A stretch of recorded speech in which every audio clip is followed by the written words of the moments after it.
Sana magtaas niya yung sa harapan eh. Ha? Ano yan?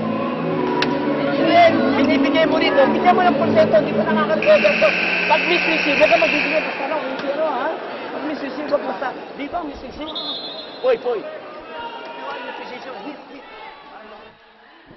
Okay. At, you know, Emil Lontok is that uncle you don't want to disappoint. Oh, yes. Diba? Pag pupunta kayo ng family reunion, nakagano si Emil. Dito, Emil, kamusta? Ikaw, hindi ka nagdala ng ano. Ano ba? Yan dala mo. Diba? Ayaw mong pagalitan talaga. Pamapagalitan ni Emil Lontok. Shake His V-League streamed live via www.plbtwatchpad.com. Oh, a free ball for UST. That is a no-no. Don't give UST a free ball dahil automatic may play kang makukuha dyan.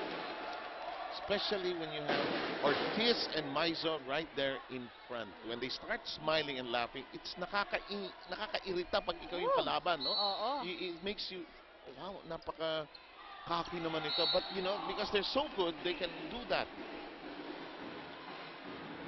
That's right. And now they have a comfortable lead again over Lyceum. Yes, this first set looks like it's going to be theirs. And I'm sure in their minds, they don't want to give Lyceum the chance to have a 5-set game. Oh, look at this.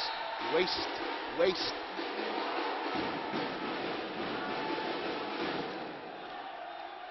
It's really the errors that have hurt Lyceum here in the first set.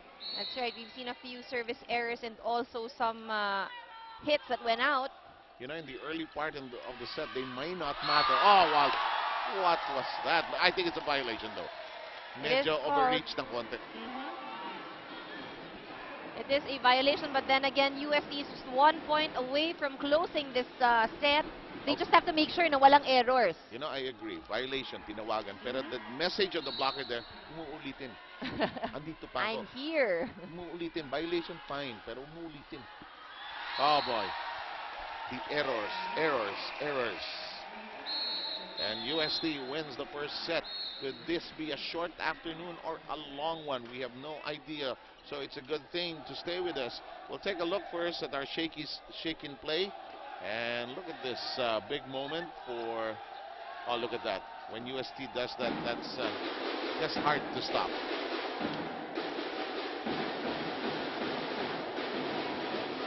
Butas. Ann and I and Denise will be back with the second set in a short while.